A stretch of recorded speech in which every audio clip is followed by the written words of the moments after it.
whakarongo ki te tangi a te korimako. Kōrero flowing out the hook of force. Kaupapa relevant, kaupapa out of bounds, kaupapa exigent, kaupapa paramount. Nā ko nā whakapiri mai ki te kaupapa tino whakahira hira whakarongo pi kari kari mai. Hare hare mai, o Taringa hare hare mai. We gotta gather up close everybody, gather up close everybody. Kani move that body, kani move that body. Tēnā hui tātou katoa. E te whānau, outau o tai, ko piri mai ane kia Taringa e whakapāho atu nei, i raro i ngā tauwhirotanga. A te marae o Tūrangawaewae. Nāna, te whakamana mai i te tono, kia noho mai a Taringa, i e nei pōnei, ka whakahoki ngā mihi, ki te haukainga. E manaki nei hoki te takotoranga o Kīngi Tuheitia pōtatau te wherewhero te tuawhitu. E whakaahuru nei hoki i tana whānau, i tana pauaru o tira i ngā iwi. Ko tere mai ki runga ki tēnei marae e ki ana, ki te marae o te motu, ki te marae o te Kīngitanga. Ane a Taringa e mihi nei, nau mai, hoki mai, ki tēnei te whakapāhotanga, whakamutunga. I tēnei te hiku o ngā rā, i tangihi ai te taniwha momona nui o te tau. E te iwi e tēnā koutou katoa. Kia ora hui tātou. Kia ora tātou. Kia ora. Tēnā koutou. Tēnā koe tēnā tātou. E ne mihi ana. E wama. You can all hear. Just a little bit of noise going on out there. Bit of a concert. Yeah, te kono hete. Does it sound like Stay Moka or is it? Yeah, I think Moka. it's the one and only. Okay. Yeah. Koe nei te poroporo aki e haere nei. Aye. And you know, I'm just going to look at that just very quickly. Te poroporo aki te kāinga, you have another round of whai kōrero. Yeah. And that's usually reserved i etahi o ngā iwi, first and foremost for Toihau kāinga, because they haven't said anything since the two pāpakas arrived. Aye. But when you have a 5 or 6 day long tangihanga, yeah, you can change some things up a bit. Aye. And think everybody's but over some whai kōrero. Aye, aye. Yeah, true. And he pai te whakangahau. Aye. Pō whakamutunga e ki ana ko te pō takapau. Aye. Pō tia i rā. So anei te poroporo aki. He rā noa popo. Aye, he rā noa popo. Just on that note, so poroporo aki at, say, your marae, are they still kind of formal? Very much so. Right. Yeah. Well, we have the Meki, ka aro ki nā tikanga, a kui mā kora mai te tuatai. Kia te tuki rā no aua tikanga, awa kahuri ai ki te whakamāmā, whakangāwari. Okay. And you know, I remember iau e tamariki ana, e rārangi ana ki pai nā korua. And, well, ko kore e rā korua i nā nei. And, you know, that's how we've changed it up. Yeah. There might only be myself and a couple of others, and then it's just opened up. Ah, yeah. You know, you can do expressive dance, you can... Oh, yeah. And then tētai o nā tikanga, usually it's te taku hungawai, whai o ngā huia. She'll have a scarf, Ah, kia ora. and you throw the scarf around your Aye, whare. aye. Oh, yeah. And I've been up north and it's a rākau, Ko e and... te rākau kōrero, Yeah. toko. Yeah. Me kei te arawa, well, it's a show. Yeah. So, yeah. Me te kauana te whai kōrero whakamutunga poroporo aki, and then into it. Yeah. So, yeah, koe ata mātou. We used to drink. Iau e... Ohiana. Yeah, well, I was, yeah. Not even, yeah. Not when you were tamariki. Yeah, well, I wasn't drinking. Oh, okay. I roto e te tēnei te inu tonu ana. Aye. Ko te tangihanga whakamutunga i pira ai ko taku māma. Ah, kia ora. Yeah, 2009, not that long ago. Yeah.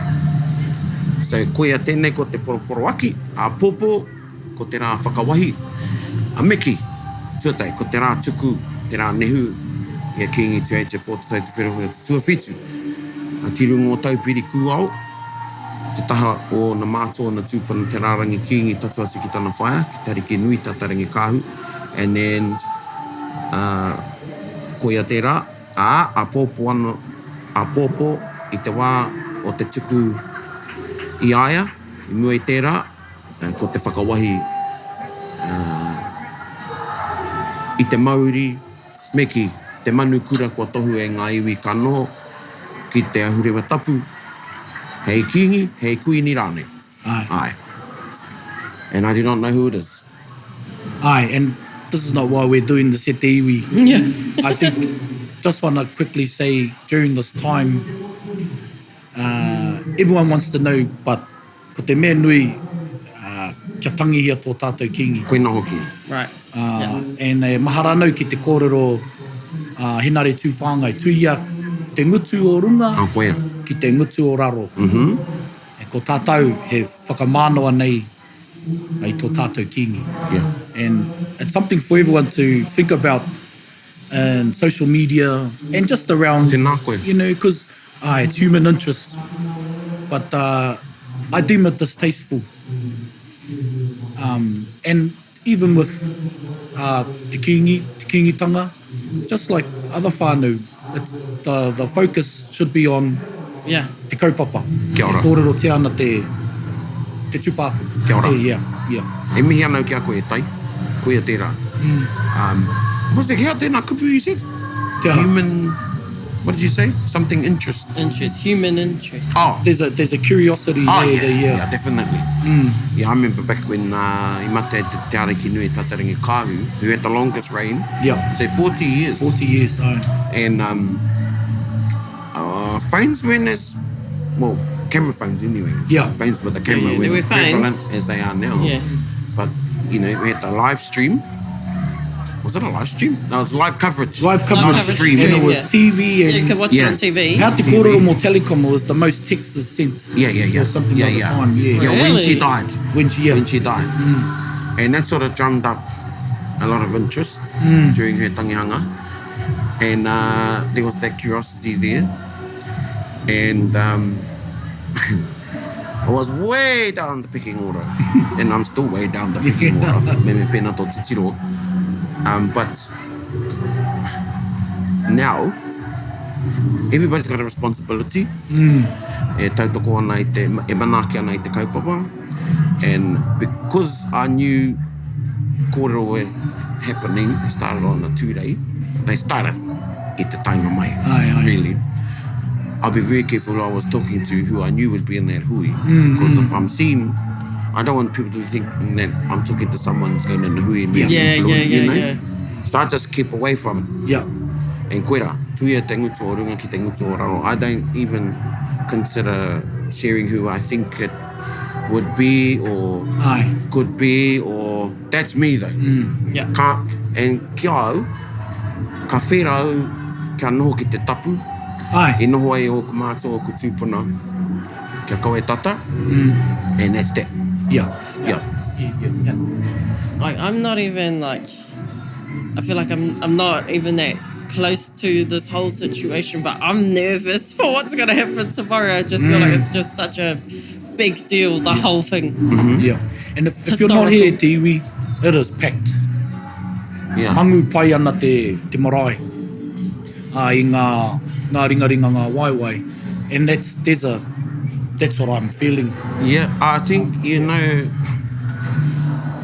I remember hearing a couple of years ago, someone saying, oh, and forgive me at the Kīngi, but someone saying, oh, you know, when he goes, he's not going to have a tangi as big as his mother's. I don't know. And that's about comparing. Yeah. But I think definitely te hui a motu in the January. Yeah. Yeah. Not just catapulted the Kīngitanga forward, and it will be his legacy. Koe nei, ko tana o haki, ko te hui a motu. Yeah. Tētai, but koe ra tana tino. I remember some of them over the years here, tētai ko nei, te hui mo te wai, pai, Yeah. ko te hui a motu, you know. Yeah. I think the kaumano ko atu I hui mai. Yeah. And look, if you go out there, it's te hui a te motu. Yeah. Hui a motu. Hui a mutu. Wow. O mo te rohanga o tēnei wiki he. And I'm like, all the security things that were on the marae and, hey, manaki a koe, make sure you don't trip over anything. It's nothing like that out there. No? Yeah. I only tripped over here on the corner. Yeah. But mui ana, mangu ana. I've been wondering though, with like, you know, because we are really up to date with having lives now, and I have been wondering that in comparison to his mum's tangi, has it been, you know, smaller or bigger because of the lives. There's more interest. More people want to get in there. Yes. We're more connected today due Yeah. to what we have now. So there's higher interest, and you know, we're only counting who's here, and then there's Yeah. others that aren't here but are still well connected. Yeah. You know, in terms of being engaged. And I like to think this is a generation. Whatever happens tomorrow is a new generation of people investing in Yeah. kotahitanga. Yeah. You know, and if this is something that draws kotahitanga, then let it be it. I just can see a can with some red bubbly fluid in it. I think he's hinting to want to use. We're human, Get so the we pirangi in need here. a drink. Can you pass a Coke Zero, please? It's like Oh, e te iwi, you're about to have a cameo from... I mean, He didn't make it on. just a soda. Yes. Wasn't It matches the king's insignia on the hat there. get that sound to the mic, that Yeah. crispy sound. Is this like a permit? As you know, you're gonna have to like blur out the thing on there, like they do on some of those. Yeah, I think you put it down there. So while you're quenching your thirst, oh look, we all better have one. Yeah, come on. We all better have one. Grab you a cup of tea at te iwi or whatever you And want. this, you know, the king drank Coke Zero. Oh, did he? Oh, here we go. Don't know where the king is. Yeah. No disrespect. Yeah. Ah, that's Usually better. it would be a cup of tea or coffee. Yeah. Well, yeah. Usually it is.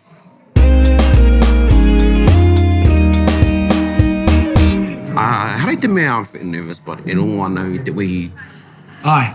I tēnei wiki katoa, engani tika tau, e rongo anau i te wehi, e piki haere nei roto i taku ngākau. Yeah. Mō ngāri te ngai haere ke nei a pōpō. Mērā, mea katoa. Yeah. Yeah. Hi. I wasn't as aware as I am now in 2006.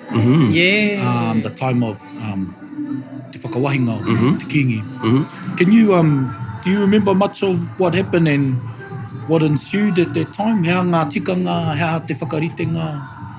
I remember it like it was yesterday. And I think I made the comment i Taringa i te mane pia. Ka me te ona kai kōrero, ko eke mai e nei rānei. Ina nahi noi honei iko nei tātou. Aye. And I knew exactly what he meant. He korua tēnei. Aye. I loved that he's, yeah. And you know, I thought, oh, koe te hunga moe ana ki te kōrero i whakaroa ki tāna rerenga. Aye. You know, ina nahi noa nei. He didn't say anō nei. Yeah. He just say, ina nahi noa nei ko nei. And I understood. Because I can still see myself out there. I homai tētai haipapa ki a mātou o mōtai me ki, raukoa mane poto. And our job was to keep the whole crowd back. Oh. And so we had 3 rows of kaihaka wahine standing, and then the men were in front on our knees. And we were on our knees for the whole ceremony. Wow.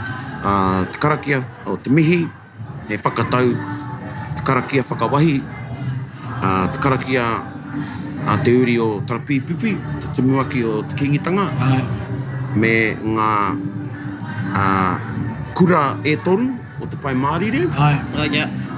And takumahara e te atu mihi anō, and then they released some doves. One wouldn't come out of the cage, and Ching Tutua. He said, Oh, Ching Tutua. yeah, Wow. it's like, haere, I mean, he said, haere ki tai wiwi, ki tai wawa, ki Taiwan. I remember him saying it was warm. And I still have a stone stuck in my knee somewhere. And everyone that came, all the boys, and then most of them come, ki te uhunga nei. I said to them, fellas ready? What? Get those knees ready? Nah. My young fellow out there. Yeah. So that's one thing I remember. But aside from that, it's the tikanga. So the kara will go up tomorrow, as it has every day. But there will be a karakia at te kura o te ata, o te kura o te awote. So there's 2 kura Aye. that the tariao it's up to the tariao which one. And either of them are suitable. And that is the karakia for the karamai tūrongo, Okay. which is the residence. Yeah. When the me ki te raro era is in residence, Aye. ka piki hia te rā kara. And on there is te paki o Matariki, coat of arms. And that's when the kura will be done. But on the rā whakawahi, another karaki is added. And it is he karaki atonu, kei roto rā ko ngā tongikura me ngā matakite. Pō tatau, ki tāna tamaiti ki a Kīngi Tuheitia ki a Matutaira. And Korotui was responsible for that. Kia ora. And there have been others responsible for that particular karakia. And he taught te tahi o ana nephew, and now he does that. And it starts off hoiho mā hekei hoi te rangi. So that one will be done first. Kātai ngā karaka whakapiki hia. The himene will be played by the te reo te Kīngitanga, and then they will do te kura o te ata o te kura o te awate. And they will do their ofa, and then the flag, the kara over here, on behind the pai here, will go up. And that is Uenuku. Oh, yep. That's the Uenuku, Yep. aye. That's the big. That's the big. The big the flag. big, yeah, yeah. And it's got all the kings on there. And that goes up on a flagpole named Pikiao. Kia ora. So koenei te paukara ki muri nei, Pikiao being te ure tāre o te Kīngitanga, straight male line from Tamatekapua, actually right from Puhaurangi, all the way down to Koroki. Aye. Okay. Yeah. Yeah. And so koe a Pikiao. And then there will be breakfast. And I think a pōpō kei te tū ngā kapa, ngā tai, ngā kapa o tainui. And then we'll be into it. Koe tērā, ai. Okay. Hei te kaukaraka timatai ne. Aye. Yeah. I think kapaka 9 Yeah. and then 10. Yeah. Yeah. And if you've been watching the live stream o te tangihanga, you'll see that rangatira o te motu have been invited to sit on te tangata whenua, Aye. haukainga, because ko te mare o te motu tēnei. Aye. And tomorrow, they'll all sit back Oh. ki te pai whakaeke. Aye. Okay. And ka noho ko tainui anake ki tēnei taha. And then ka rere ngā whakarite. Yeah. Okay. And the other thing that will happen tomorrow, that you'll only see on the rā whakawahi, is te ahurewa tapu, or the throne that is under the auspices of Ngāti Haua and Kāpai Ngāti Haua will be brought out of Mahinarangi. And that sits on the Atamira tapu in Mahinarangi. And they will bring that out in the morning for Ariki tohu to sit upon. Yeah. Yeah. And so, hang on a minute. Does the whakawahinga happen before the actual service for Kīngi Tuheitia, or Yes. is it the other way around? Ooh. From what I remember, I think it's the whakawahi first. Yeah. Yeah, whakawahi and then, yeah. And the Ariki tohu will enter through the waharoa. Oh. So, you know, they're not going to go, tara, and walk out of Mahinarangi. Yeah. They're going to be called on. To Called the on, mai, yeah. Through the Like waharoa. through the actual waharoa? Ai, ka whakaeke mai, mā te waharoa. Wow. And we have a tetai o nā, he waiata nā Kīngi Tuheitia, e kia nei tai e mai. I roto i te waiata rā, ko te rerenga whakamutunga, ka mea nei, wāhia te Tūrangaroa, te whare hei whakaputanga mo te kīngi. Open the end of the house, the back end of the house for the king to come forward. And that house is actually talking about te whare tangata. Aye. Ah. Yeah. And Yeah. then also describes Waikato as this elusive, beautiful woman with all her curves. But watch out. Koira tērā waiata. Oh, yeah. So there's symbolism in things. Oh, Yeah. yeah. And one thing I do want to say, he nui te kōroa tia, and you know, he tika, te kupu Kīngi, o te kupu Pākehā, ka me te oia nei Western construct, Ai, engari, ko tā tātou he Māori, te ahua, Ai. o tēnei Kīngitanga. Ai. Yeah. In that, the tikanga we practice around it, in it, through it, by it, because of it, with it, he tikanga Māori. And then a lot of the tikanga in relation to looking after te Ariki are tikanga that we all practiced in relation to looking after. Tētai te pairu, Ai. tētai Ariki, me tōna tapu. Yeah. Yeah. So, yeah, koia te rā. E rua nā wahanga o te whakawahi, tētai ko te kawa whakawahi, ko te karakia Māori, and that's the same karakia that was said by te tāpihana on the arrival of Pōtatau on his horse at Rangiaowhia, just up the road from the bustling metropolis. Just up the road. And then the second karakia is the response, and that belongs to Ngāti Maniapoto. Ai. And then the second karakia will be done by te tumuaki o te Kīngitanga, Yeah. known as the Kingmaker. And currently that is, the Bible. he will have the Bible that will be placed on te Ariki tohu, te mahunga o te Ariki tohu, and koera te korona. Te korona, ai. So e rua ngā wāhanga, karakia Māori, karakia Karaitiana. Ne? And the karakia, te wāhanga karakia Māori, again is taken from e tai o ngā tikanga e ai ki ngā whare wānanga o Tainui. Oh, yeah. Yeah, so it's one that just wasn't made up i te wā o Pōtatau. Yeah. Just very quickly, you'll see that, and we've talked about te pōtai a te motu, ko te pōtai here. Te tāpihana knew e haere mai ana a Pōtatau ki Rangiaowhia. And he went to see ētahi o ngā rangatira o Maniapoto. And there had been a hat i roto i ngā mahi. Ai. And ngā rangatira nei, hoani pāpita, porokoru, porokoru, and one more gave him te hā te pīwara, the beaver hat. Ah. Okay. And beavers, this is beaver, beaver fur. And that was the symbolism of their, e tuku ana i te tapu ki te tāpihana ki te whakatutu ki tāna mahi. Now te tāpihana was Ngāti Apakura Ngāti Hikairo, who also have a close connection to Ngāti Maniapoto. Ai. And, but that, them giving him the hat is, well, we see if he's going to put the hat on. Ai. Right. Hey, when the Pōtatau gets there. Yeah. And this is us giving you the right ki te tuku e te karakia. Ai. Ah, okay. And that's what happened. There's a couple of stories. Oh, ko tai te kōrero. Ka tai a Pōtatau, he came in on a white horse, and te tāpihana went up and gave him the hat. Because they had all heard of the whakatau e Pukawa. Ai. Yeah. Ne? And Pōtatau took the hat, and just by taking the hat, he went to put it on his head, and then koe te rā.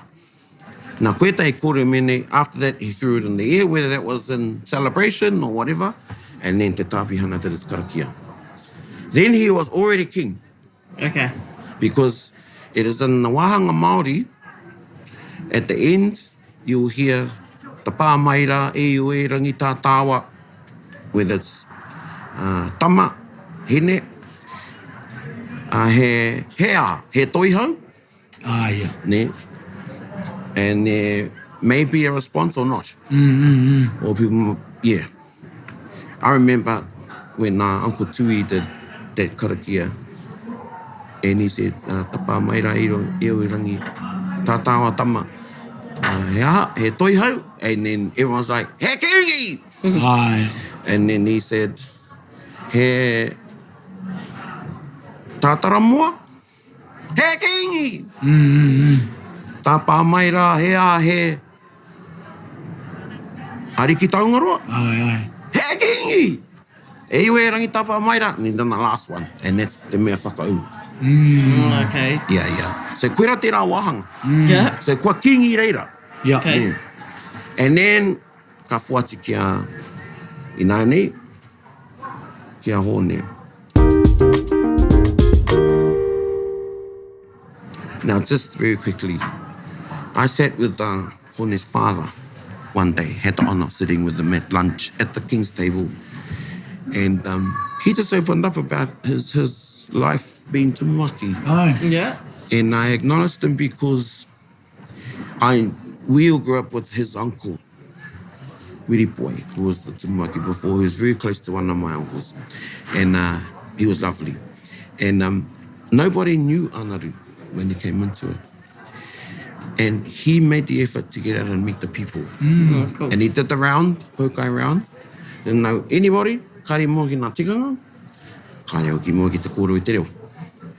And I remember him saying he knew one day the biggest moment in his life would come. Yeah. And you talking about nervous? Oh my He gosh. said he was absolutely, overcome with a whole lot of emotions because he knew he had to fulfill his responsibility of the karakia and you don't want to stuff it up and then placing the paipira on. Yeah. Pressure. Yeah, and that's one of the things I sort of have a memory of, thinking of him. Yeah. Now, he took Hone with him.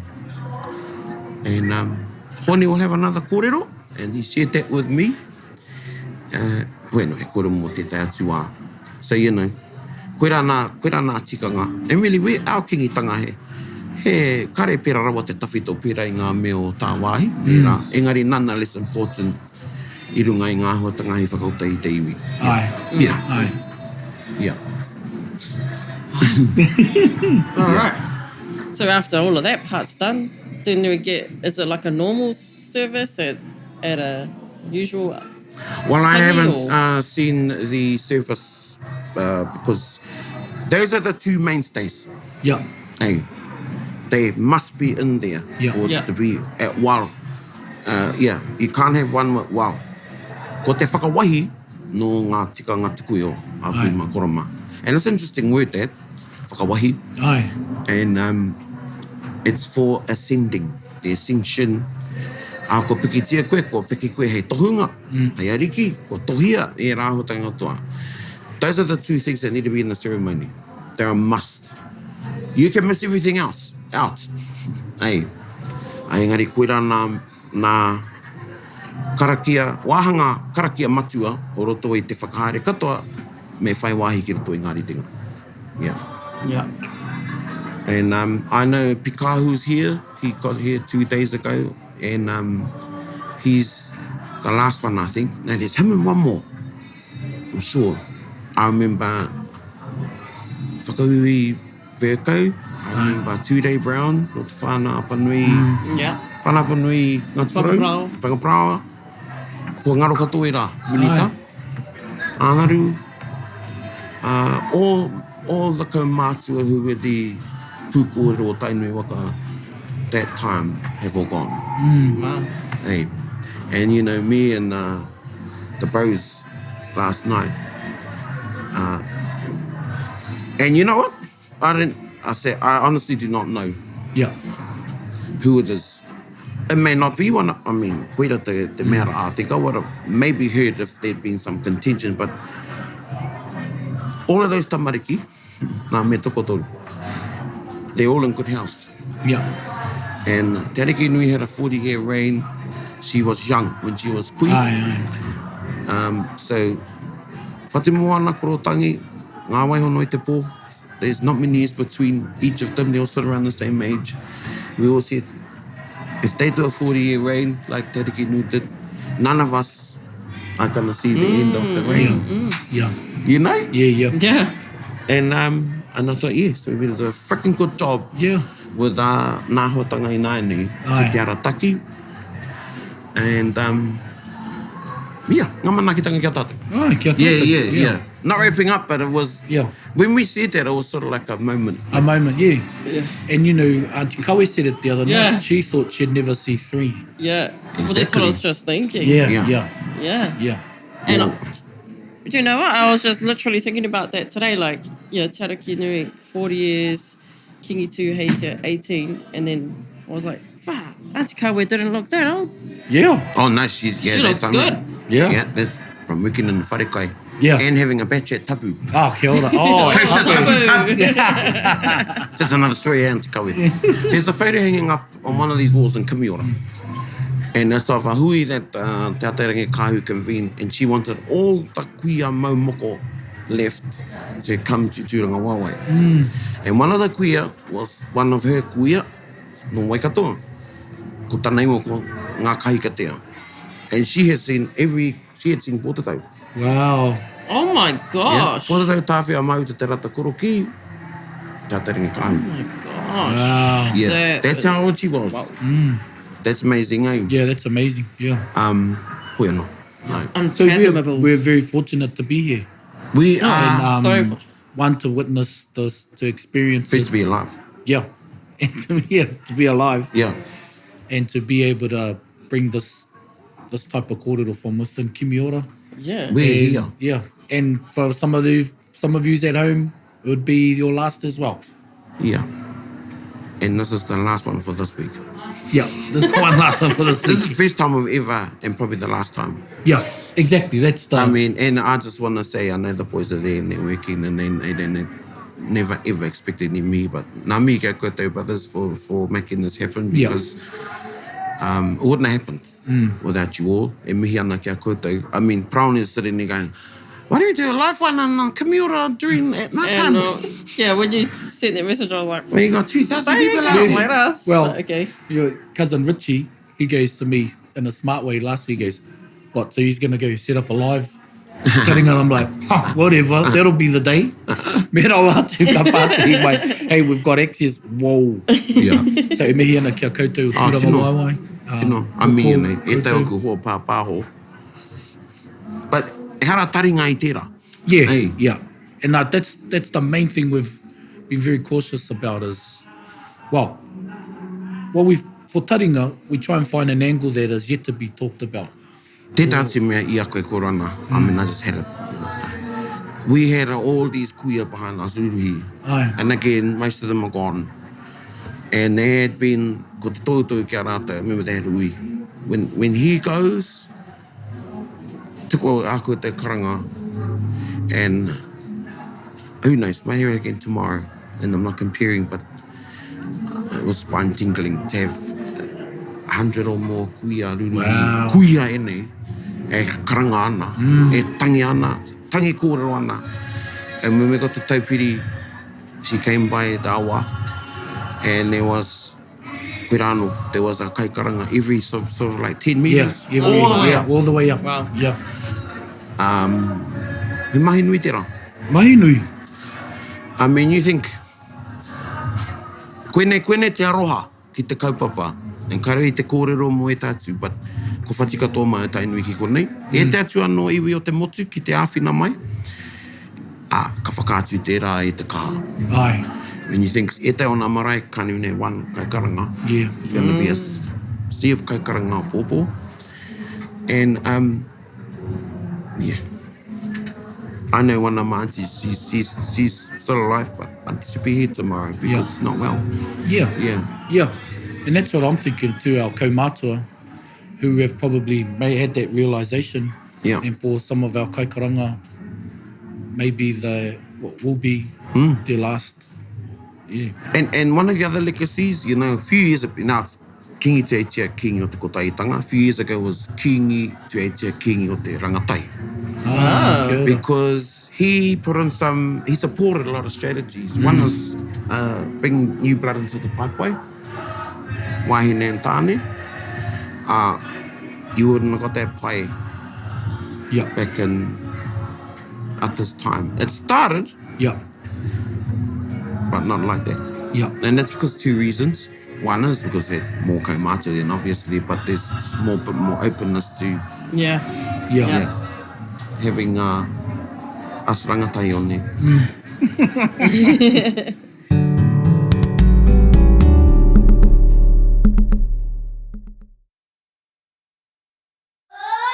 Me whakarongo pi kari kari. Well, it's that succession, eh? I think, you know, Yeah. people see the value in succession. Yeah.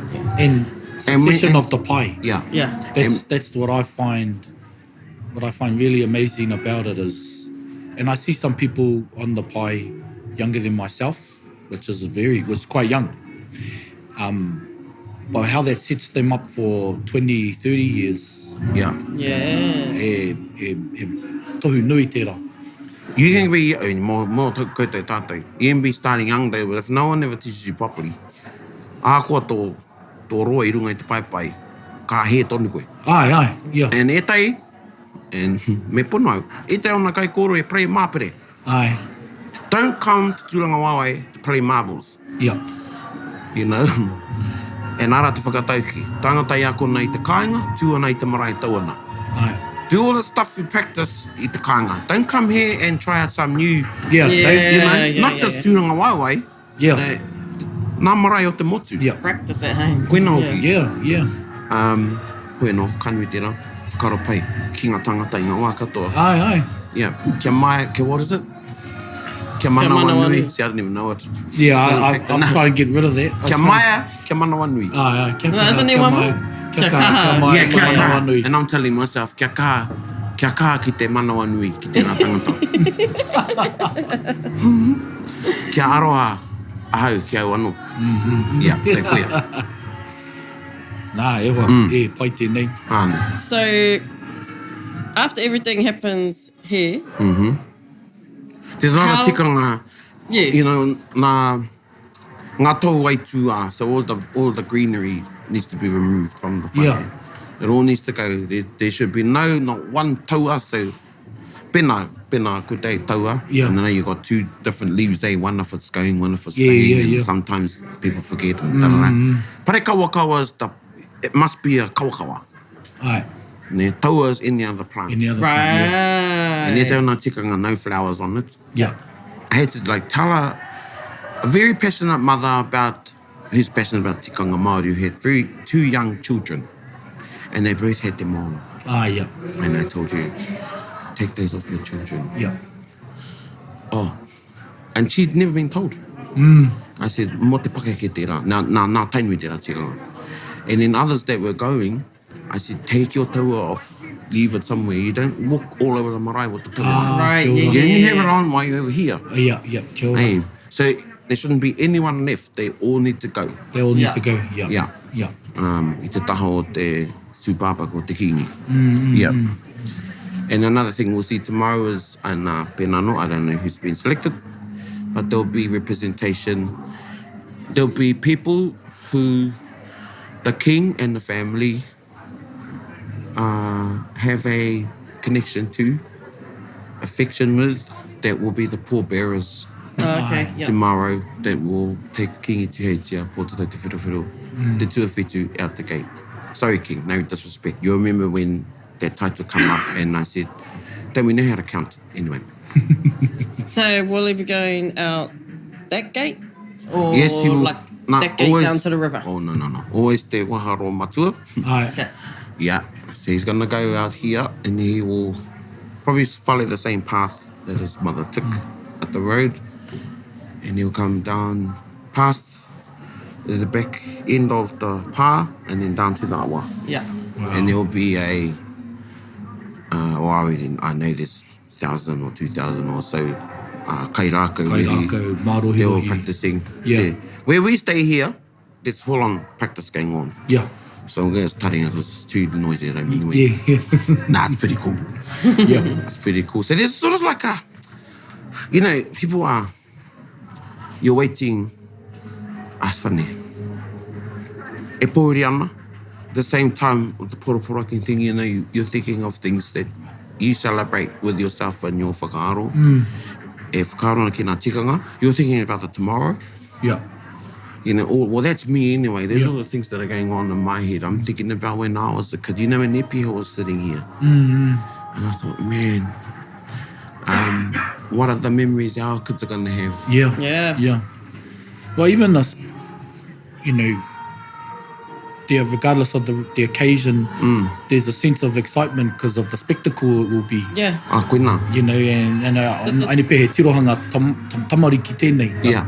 But to see it's ko te mana. yeah, Te nui o the te mana, mana and just it's just like the epitome of tikanga Yeah. is all happening right now Yeah. and will be all on full display tomorrow. And you know, there's some, like, if you've never been to Tūrangawaewae, and you've seen the thousands of people coming in, you all go through the same gate, Yeah.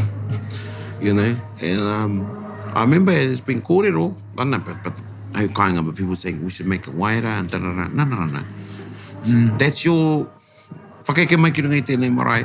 Well, koia tērā te waharo, Ku mā te, yeah. koia. Yeah. And they'll lock these side dates. Yeah. Hey, these all As close. they have in the Yeah. pōhiri Yep. throughout the week. Yeah. Until nearly everyone is on, and then they'll open the side ones. Yeah. Yeah. And everybody has the chance, or have had the chance. And if you don't know, you can go up to the tūpapa group. Don't go in and try and do the haere rā uncle hongi or anything. Yeah, but yeah. a lot of people be coming up, just kite i aia. Yeah. That's enough for them. Yeah. And then Yeah. get out. Yeah. Or not get Kia out. kite get a to the hoki e back. te whare mate ne. Yeah. Kia kite rātou i te whare mate, kia kite hoki te whare mate i a rātou. Ai. And that might be the only time that the whānau sees them. Yeah. You know? Yeah. Yeah. Tomorrow, te tātou mea, unless it was this morning, but it's usually on, all the workers will come out. Ai. Early. Yeah. And I remember that was quite sad. I thought that was sad. And when you see the Ngāringa wera, and a lot of them are whānau, Yeah. they've been in there the whole The whole time. Yeah. That'll be the last time they see Yeah. Kīngi Tuheitia. They'll come early in the morning and they'll start here Kimiora, and there'll be a big line that goes and past, and then they'll be back in the Back kitchen. in the kitchen. And that's the only time I've seen you allowed man. your kitchen gears on. Yeah. Hey, because you got to get breakfast ready for the Monday. Yeah. Oh man. Nā, Yeah. koina te aroha. Aroha, Koina Yeah, te those are aroha. the things that you won't see on the live stream of Pōpō. And that are, yeah. Yeah. And you know, whoever ascends to Te Torona Tapu, do they address the motu that day, or is it left for... No. Yeah, ka pai. No, I roto i a tainui ko te reo na tikanga kia wahangi mo te kaumārua marama. Koia hoki. Yeah. And, Okay. and it's up to, and I've koenei ngā kōrero i rongo ai au. Kei aia te tikanga, moa whea, parare anō ai te waha. Ai. You know, just because the 12 months is going to be up, the ascending, the Ariki tonu, doesn't have to speak on the next koronehana. Yes. Kia ora. If they feel they're not ready, then they're not ready.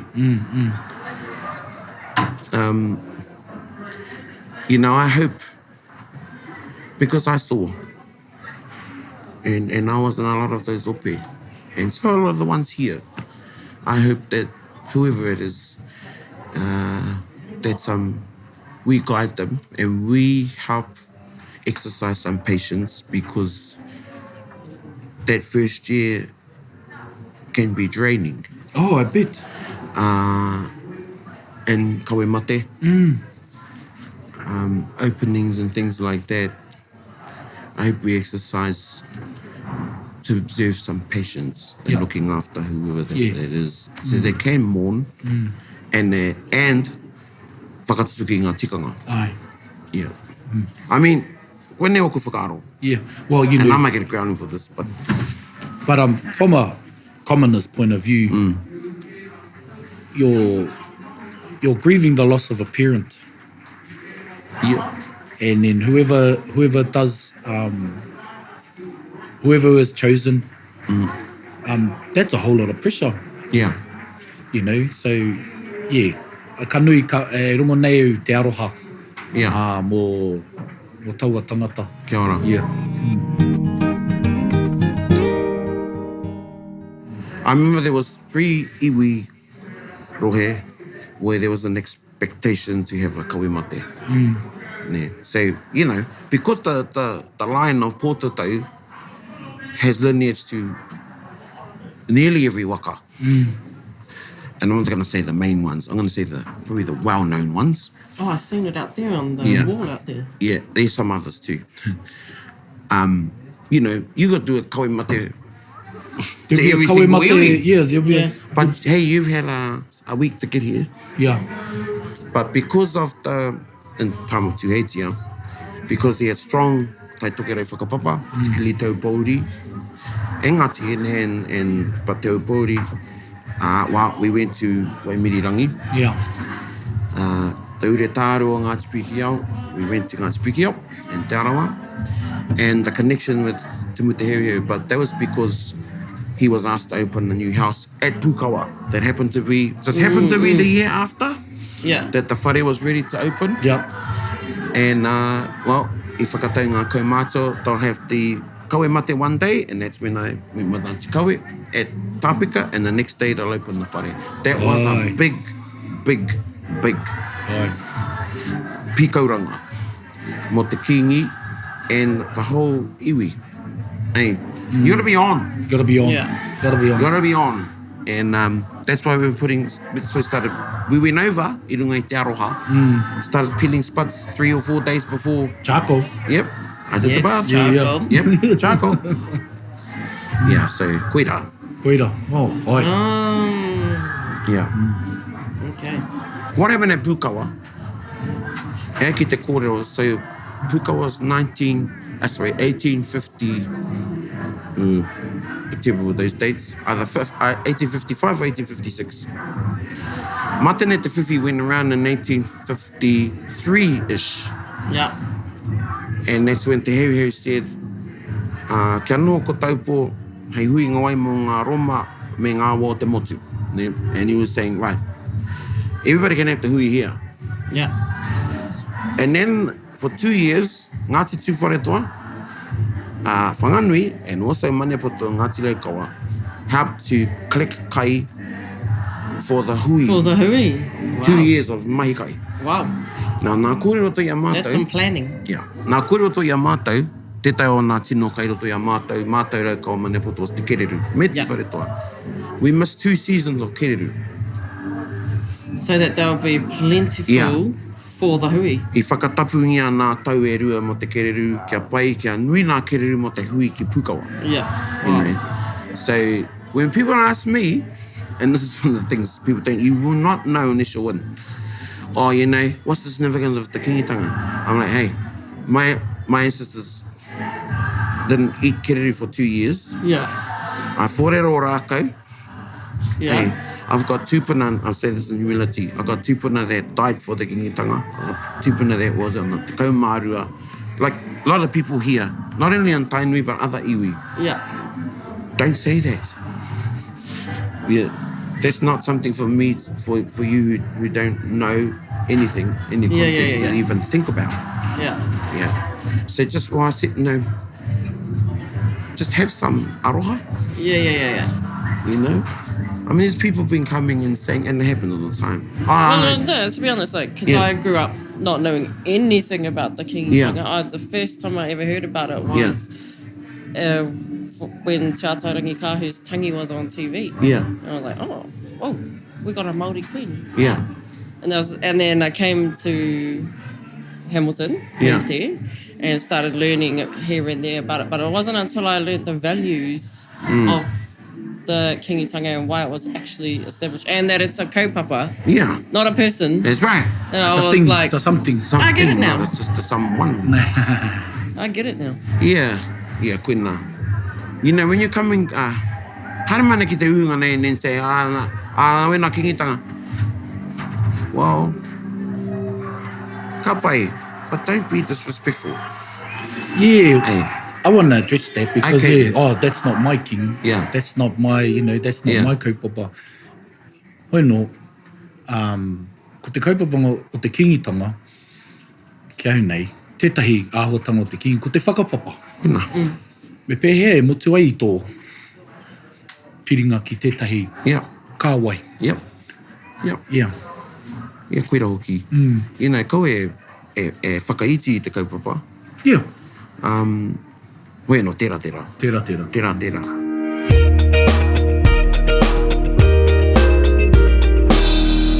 E whakaro ana ki te tau kei mua. And at the same time, I want to stay in this space because me te tuki e tei tino mahi i te tuatai. But you need to be thinking forward. And there are many of us, i te pai, that are thinking that. Okay. Hui anō.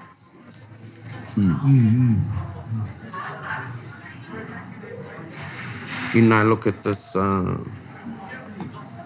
tartan design here, and based on ngā waka e whetū, and you got the miro, it's called the miro at the whirowhiro. You got the black, the red, and the white from his kōrero. Ko tai ana ki te kōwhao, e kūnai, te miro mā, te miro whiro, te miro pango. And then te moana nui a kiwa. Kia ora. I runga. And that was around the kōrero and the whakaro the king had to, well, why don't we have our own tartan? You know? And that project was a few years ago now, and it's really only just coming to fruition for everybody to be able to have one, because it was sort of like you'd be given one. Aye. Yeah. And it's been cool as I walk over every morning from our kāinga over here, seeing people wearing their kāmeta with pride, aroha. And it's the same with anything with Te Ariki Nui's insignia and things on, and her scarf that came out at the time, you know, the collector's editions. Now I got a little pin, I haven't got it on. It was hers, her tohu. And I had one, and I lost it. Someone pissed it off my cat, it was hanging on my chair. That's what happened. Okay, I've let it go. Te Ariki Nui. And anyway, one of my cousins over there, we bought one the other day, and he didn't have the pute on him to get one. And I said, skate pai. And he said, I'll pay you back. I said, pai ana. The other day we went out for a bit of kōrero. There might be some sort of vapes going around. And I said, he went to take his pin off. And I said, I had one of those. And he goes, you haven't got one? And I said, nah. You can have my one. Give me the pin. And I said, koea. Koea. And he's like, no, I'll still it. Koea. Yeah. That's it. That's it, yeah. That's it. And that stuff shows the aroha for people that are followers. What's a follower, anyway? Kai tautoko. Yeah, kuia. Kai tautoko. Now, lots of iwi have come in at different entry points. And that's one thing I wanted to say. And we've talked about the maunga that we're tied symbolically. And there's a lot of iwi that are coming with this, the duration of the Tikanga. They didn't go to Pukawa. Yeah. They have a different entry point. Ne? There's a lot of iwi that tai te maunga who do not come anymore. Ne? But that maunga kōrero is still there. And when they're reminded of that, they want to find further connections. And that's what I've found with the beauty. That's the beauty of kōrero tukuiho. Aye. Ne? Kōrero tukuiho in relation to connecting somebody to a something. So the maunga's a big one. So when you're saying maunga, you're meaning how they had that big pole, The that new. po, The new, Yeah. So and there they were, put their there were 37 of them at Pukawa. And I'm very, very fortunate to have a manuscript that has all the maunga and the people that were at the hui who tied the maunga, their maunga, to Tongariro and Tongariro to Taupiri. And the order of the maunga. cool. The first one being outside of Te Royal Tainui is still Tainui because Ngāti Toa. Tawhiti Kuri, e Ngāti Toa. Koina te pautuatai o te Kīngitanga. The last one is Kōu Nui and Hauraki. Kia ora. And I won't do it now, but I can tie all of them together in the order that they went. Yeah. Wow. And it's been pretty cool. I don't say them all the time, kei tāno noatia. And Tātere is very clever because I think I gave it to him anyway, but I whakahuatia, I think, tairo tori whānima. E whāngā maunga o roto o Ngāti Kaumanu. Aye. Taranaki, te Royal Taranaki, they're the one that's got the next, they got e whetū, ki roto Taranaki. It was a big, big thing. Yeah. Yeah. And some people have said, like, hikurangi was tired, Yeah. but not by te kani o takirau. Ah, yeah. Ah. Te hauka mau. hauka mau. Te kani o takirau didn't come to Pukawa, but te hauka mau did. And he tuku ia ki reira, kia tuku i te whakai, ko pōtatau he kingi. Ne? And he pai hikurangi. So a lot of the people here, they don't have a maunga then, but they've got another entry point. The time of Kīngi Tuheitia is an entry point for others. For others, Or yeah. an entry point to come back. Aye. Yeah. Mira tāku. The beauty of that, I think, is the door's never closed. No. Yeah. No, never closed.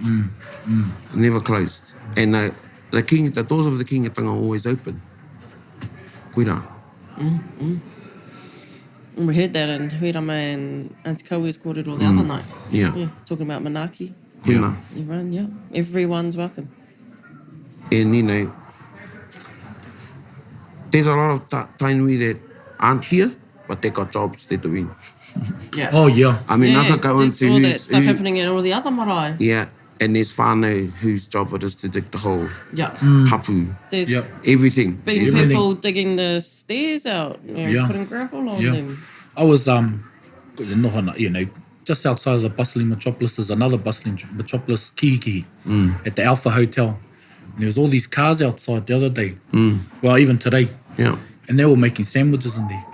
Oh, yeah. You know, you know, Kikihi. and Kiki, Yeah. as far, you know, so not just here, in every place that they can, possible, the space where they can use, there's a lot going on in terms of manaakitanga. Kuia. Yeah. Kuia. And when Ngāpui challenged, and I thought it was Nick, nobody did this year. No one did this year. I was quite surprised. I was quite No, surprised. but I think you should. Yeah. I mean, it shows you care. I Oh, he reckon. tohu aroha Yeah, tērā. yeah. But, Yeah. And, you know, ko nā korau o tērā wā, koira hoki a tāhu ai, ki oku whakaro. We think, okay then, and I say this with humility, could you take it and do this now? Yeah, in a week. Yeah. Now, yeah.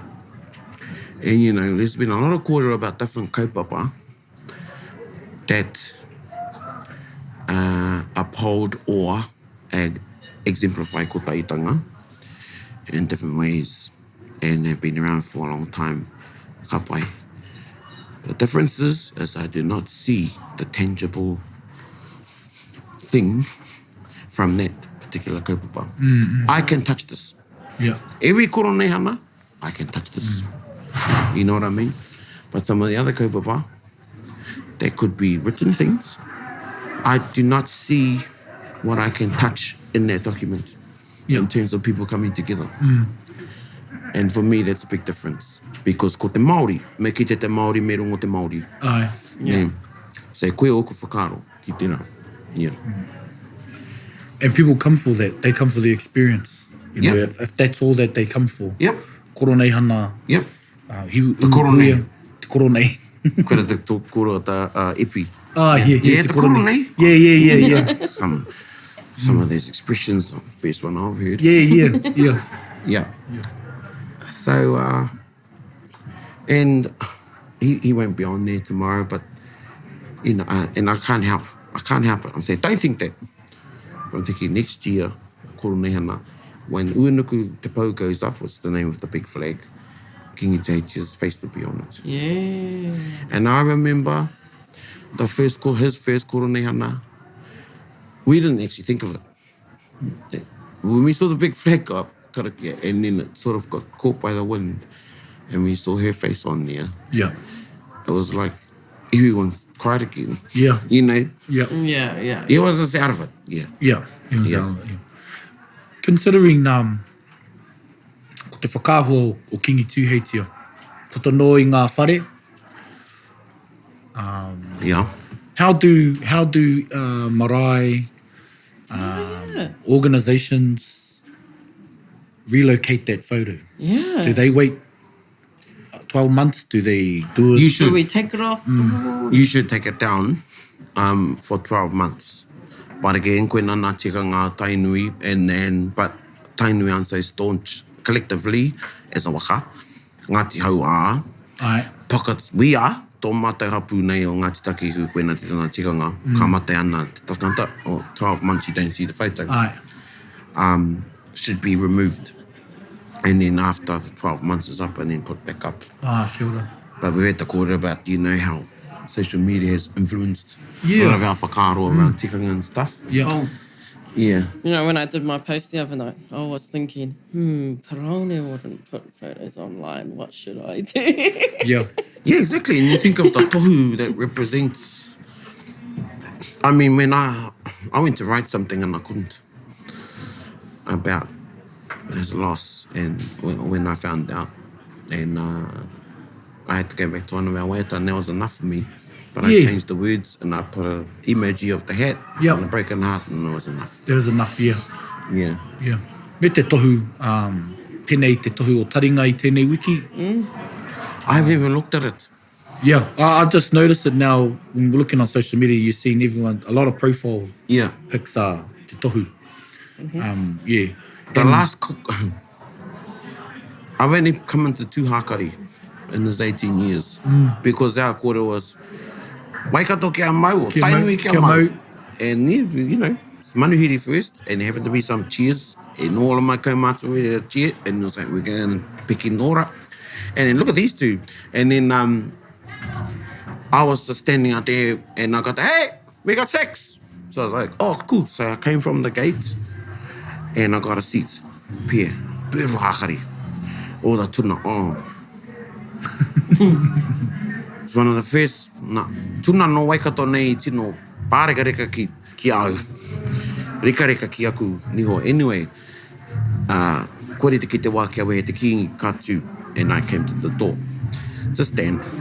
And he went past, he shook my hand, and he said, "Kabai, Brian, it's good kūnea nei." And I said, yeah. Because it was. Yeah. And heaps of people have been saying it. I got the feeling of what I used to feel, not saying that I had a bad feeling from his kōrunehana, but I got a feeling of what it felt like when the lady had her kōrunehana. And I thought, yeah, he's coming to, you know. And he's coming into, And he was smiling when he went out, and I shook his hand, and I didn't think that would be the last time I'd shake his hand. Kia ora. Yeah. Hoi anō. Boy. Have another drink of Coke. Yeah, another drink. Take a sip, te whānau, take a sip. So, e haere tunu ana ngā waiata ki waho. Aye. You can hear people, there's so many people outside at Tiwi.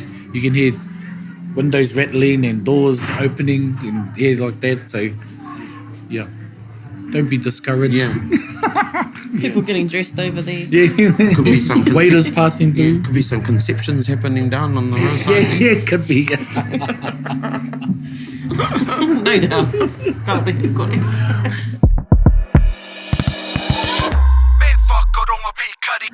I haven't slept much this week. Neither has many of the people. Many people have here. Yeah. Not moaning. I'm not. This is what it is. Yeah. And I know a lot of people be thinking what I'm thinking. I tēnei wā, I'm feeling what I'm feeling. And tomorrow at Pai Māori there, there's always a certain emotion I only feel when I hear that karakia. And I runga I tērā. If you're here early in the morning, you may not be able to make it onto the marae. You will hear it. You will hear it. Stand outside the gate, you'll see the kara go up. And that'll be the official start of our day. Our pōpō, hei whakatutuki te ahuatanga ki ngā taonga whakamirimiri a kui mā koroma, hei tangi I tēnei, te tani whā momona nui o te tau, Kīngi Tuheitia pōtatau te wherewhero te tuawhitu pauherenga waka o ngā iwi katoa, o ngā mātā waka e kia nei, ko te kīngi o te kotaitanga. Ka tohua ka whakawahia. Te manukura, ka no hei kīngi hei kuīni rānei ki taurewa tapu I whakaritengi ai. E ona mātua e ona tūpuna. O tira, ka mau I te pōtai. A te motu, I tau ai e rātau mā a tau kiuki. Mai, ane, e mihi nei kia koutou katoa, huri, e iwi o te motu. Pai Māori reo. Whai mārere. Tēnā koutou. Bit whakaronga, bit kari. Gather up close, everybody, buddy. Taringa. Yeah, tahuri mai ki au. Whakarongo ki te tangi a te korimako. Kōrero flowing out the hook of force. Kaupapa relevant, kaupapa out of bounds. Kaupapa exigent, kaupapa paramount. Nā ko nā whakapiri mai ki te kaupapa tino whakahira. Whakarongo pi kari mai. Hare mai, o Taringa, hare mai. We gotta gather up close, everybody. Gather up close, everybody. Kani move that body. Kani move that body. Taringa, he mea tuku nā te wānanga o Aotearoa. Nā te māngai pāho me irirangi te motu I tautoko. To listen to more episodes, search for us on your podcast app and subscribe, or follow us on Instagram and Facebook. Taringa, whakarongo mai.